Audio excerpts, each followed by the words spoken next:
You? I typed the code into my notebook, closed it gently, and felt the quiet anger begin to stop being a question and become a direction. That weekend, I took the bus because I didn't want to explain to the driver why my card had stopped working. I sat by the window and counted change in my pocket. 10, 12, 16, 17. A child pressed his hand to the glass, drawing a slow, imaginary line, then ran down the aisle to his mother. I watched the city move by, like a movie I didn't remember paying for. I got off near a discount grocery, bought lentils, onions, 1 tomato, and the cheapest tea on the lowest shelf. The cashier put everything in a thin bag that declared, "Thank you," in red. The bag split 1 block later. I carried the onion and the pride in different hands. On Monday, the investor stopped by for a pulse check. He shook my hands like he was reaching for a door he didn't plan to open. "All good?" he asked. We support a restorative pause. I smiled because I have learned that calm is sometimes the only language a storm respects. "All good," I said. "Restorative." After he left, I found the HR form on my desk again, with the sticky notes in Rhea's handwriting. "Just sign. Let me carry this." I traced the note with my finger and felt the shape of her plan. She didn't want to fire me. She wanted me to step aside, to write my own absence, to become the reason she had to reorganize. It was cleaner if I cooperated with my erasure. I put the form in a drawer and closed it like I was closing a door on a room full of air. The second escalation was public. A gossip account posted a blind item. Sister duo behind popular label split after younger one borrows designs for secret freelancing gig. Elder sis steps up to save the brand. The comments were swift and hungry. My DMs filled with question marks and smiley faces that did not smile. Rhea texted me, "Ignore. It'll pass." Then, to the world, she posted a reel of herself packing orders late at night with the caption, "Family first, always." It gathered likes like rain gathers on a tin roof. Loud, relentless, designed to drown out other sounds. At home, my mother closed the curtains earlier and earlier as if curtains can keep out rumor. My father stayed longer at the office and said less at dinner. The jasmine plant in the balcony dried without anyone noticing. One afternoon, I found my mother refolding my childhood clothes in the storage trunk, like she could tidy the past into obedience. She looked up at me and said, "Whatever this is, don't make it permanent." I wanted to kneel beside her and say, "She is writing me out in a language you do not speak." Instead, I said, "I'll fix it," because that was a promise I could carry without it tearing. The third escalation was surgical. Finance flagged a discrepancy in petty cash tied to my sign-off. It was small. Too small to be an honest mistake and too tidy to be an accident. I asked for the voucher copies. The numbers lined up like a row of obedient soldiers. The timestamps were perfect. The security footage of the drawer showed only hands, never faces. The effect was not to prove I had taken anything, but to make my name synonymous with the question mark. Some people don't need a verdict. They only need a doubt they can live with. I started waking at 4:30 a.m. The house was a different creature then. Soft-spoken, undecided. I would sit at the table with a notebook and a cup of weak tea, drafting timelines, cross-referencing message threads, listing dates when Rhea said optics like it meant truth. I printed 2 copies of everything and kept one set at my friend Mira's apartment 3 neighborhoods away. Mira used to be our stylist before she left to care for her mother. She was one of the few people who texted without needing me to be okay. "Silence is not consent," she wrote once. "It's strategy." I pinned that message above my desk. The office became a museum where I used to live. People walked past me like tourists in a gallery of one. The junior designer, the one I had praised, avoided my eyes and sent me a long message one night apologizing for stepping into the channel you made. I told her she had nothing to apologize for. Rivers reroute when rocks are moved. She replied with a heart emoji and then deleted it. Maybe afraid emojis could be evidence. In an emotional story like this, the daily cost is not only money or credit. It is small humiliations stacked neatly until they resemble furniture. The microwave in the pantry suddenly had a sign. Please label your food. My labeled container was moved to the back. The team ate lunch earlier than usual, and I began eating at my desk so I wouldn't have to calculate where to sit. I set my phone to Do Not Disturb because the only notifications that came through were either pity or poison. When the office playlist cued a song Rhea and I once danced to at 1 a.m., I paused it and stood with my hands still on the keyboard, listening to the absence that followed. I kept working, but the work had changed shape. I double-checked purchase orders. I smiled at couriers. I thanked the cleaner who emptied our bins, who looked at me exactly the same as she always had, and that sameness saved me 3 times that week. I updated SOPs no one asked for because documenting is a way of reminding yourself you exist. I took the long way to the restroom to avoid passing Rhea's glass office, where she sat like a president in a framed country. Beautiful, efficient, solitary, and, if you were not looking carefully, merciful. One evening, my father asked me to sit with him in the small prayer room. He held the pen he had gifted us, turning it between his fingers like a worry bead. He said, I built this so you two would never have to choose between love and work. I thought the business would hold you together. He paused, then added, Was I a fool? The question was not for me. It was for the room, for the God who listens to tired men with good hearts. I said, You were a father, and left before my voice could fracture. The days narrowed. My world shrank to a list of addresses: office, bus stop, grocery, Mira's apartment. I watched videos on my phone at night of other people cooking more elegantly than I could afford to. I learned how to make tea that tasted like something you remembered from a better season. I stitched a button back on a shirt that used to be my favorite. I fixed a loose hinge on my cupboard door. Ordinary repairs for a life that had been bent on purpose. The rumor grew teeth. A private WhatsApp group of industry women posted a thread about ethical operations, ending with the paragraph that described me without naming me. Screenshots of the thread arrived on my phone from 3 different numbers with the single word caption, sorry. The word did not comfort me. It simply acknowledged that the fire had crossed the road. Then came the meeting that cut me down to the smallest version of myself. Rhea called my parents and me into the dining room and asked our accountant to join on video. She presented a protection plan that would remove my financial signature pending clarity. She put a hand on my shoulder as she spoke, the way saints touch statues in old paintings. For her sake, she said kindly, so no one can use her name to hurt her. My mother nodded, grateful for language that made sense of nonsense. My father signed the amendment with the pen that was supposed to write our future. I watched the ink dry and promised myself I would never again leave my name unattended in a room where someone else prefers the story neat. After that, quiet anger stopped being a color and became a tool. I requested my full device activity logs from IT under the policy I had written 6 months earlier. The request could not be denied without breaking a rule my hands had made. The logs came in a spreadsheet the size of a small sky. I filtered by time. I highlighted the 2 to 3 a.m. band. I looked for patterns, for footprints and flour. A soft map began to appear. Access from a subnet that matched Rhea's building, changes queued before vendor meetings, authorization codes issued within 5 minutes of late-night text messages from her to Arjun. None of it was proof. All of it was weather pointing in one direction. I met Mira on a Wednesday at a tea stall near the metro because we didn't want to be seen.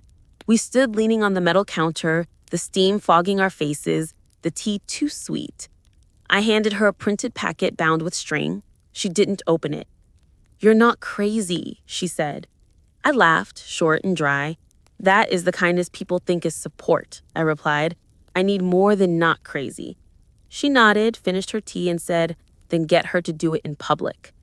The idea lodged in my chest like a key I hadn't realized I was carrying. The next day, the compliance firm requested an in-person clarification meeting. I arrived early, hair tied back, documents in a neat folder. They asked precise questions, choosing language like they were disarming a bomb. I answered with dates and times, with the humility of someone who knows data can sound like excuse if you are not careful. Near the end, the lead consultant looked at me with something almost like sympathy and said, "We're still missing one thing: motive. Why would your sister risk the brand?" I did not say envy. I did not say control. I said, because if I am the problem, she is the solution. And then added, and solutions are funded. Weeks stretched and folded. I stopped checking the gossip accounts. I stopped correcting DMs from strangers who told me to be strong. Strength is useful, but it is also loud, and I needed quiet. Quiet to see where the seams had been restitched. Quiet to hear the small sound a lie makes when it lands. Quiet to grieve the sister I had already lost long before the public loss began. One night, the power tripped in my apartment. I lit a candle from the last Diwali, the wick stubborn, the wax smelling like halwa. In the orange light, the walls looked gentler. I sat on the floor with the packet of evidence spread around me like a paper prayer. Outside, a scooter passed. The candle guttered and then steadied. I took a breath and admitted something I had been refusing to name. I was alone. Not unloved. Mira loved me, my mother loved me in the way mothers love the child who resembles silence, but alone in the room where decisions were made. Naming it didn't break me, it just told me where I stood. The next morning, Asha from HR asked me to sign a mutual understanding that I would refrain from entering the operations bay to ease transition. The phrasing was diligent. The effect was eviction. I read the document line by line and returned it unsigned. I will not obstruct work. I will also not sign a narrative that isn't true. Asha swallowed, nodded, and left a small chocolate on my desk, as if sugar could grease a moral hinge. Ria and I crossed paths in the corridor that afternoon. She paused, looked at my face like it was a mirror showing her an angle she needed to correct, and said, "This doesn't have to be war." Her voice was soft, coaxing, almost gentle. "Then stop shooting," I said. She smiled, the expression she uses when photographers ask for thoughtful. "She's protecting what we built." "From what?" I asked. She didn't answer. She didn't need to. We both knew the shape of the answer. That evening, I cooked lentils and burnt the onions. I ate anyway. I washed the pan and left it dry on a clean towel I had ironed on Sunday because iron towels remind you can still decide the texture of some things. I sat on the bed, back against the wall, and opened the folder one more time. The evidence felt like a raft I had built plank by plank. But a raft is not a boat, and I needed a shore. In this drama, this real-life story, the lowest point is not the rumor or the letter or the look people give you when they decide you'll be easier to believe if you're guilty. The lowest point is the moment your parents ask you to be kind to the person undoing you, because kindness is the only language they know to keep a family from breaking in half. My mother came to my room with a bowl of cut fruit and said, "Apologize anyway. Sometimes apology is a bridge back."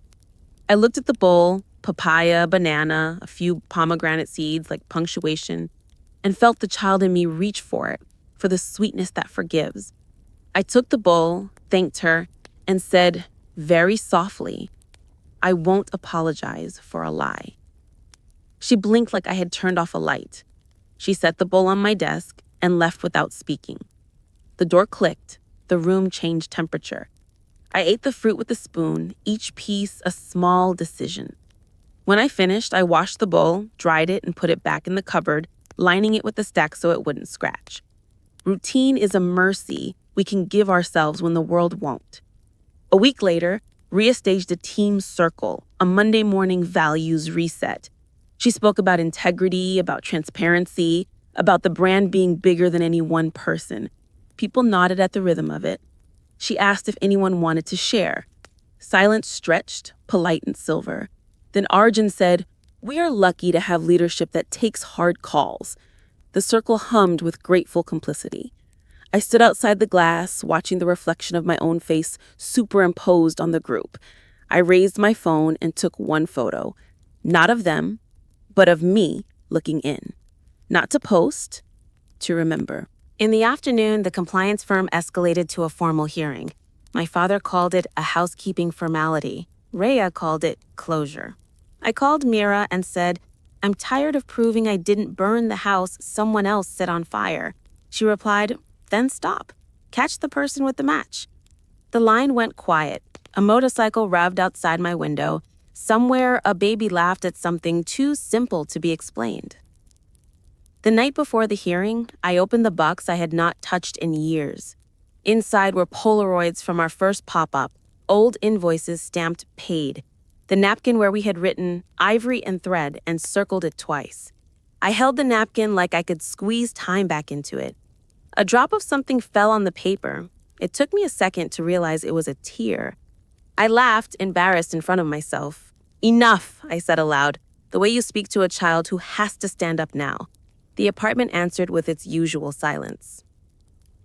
I slept for 3 hours and woke with a sentence in my mouth. I will not end as a rumor in my own story. I wrote it down so I couldn't pretend it had been dramatic dreaming.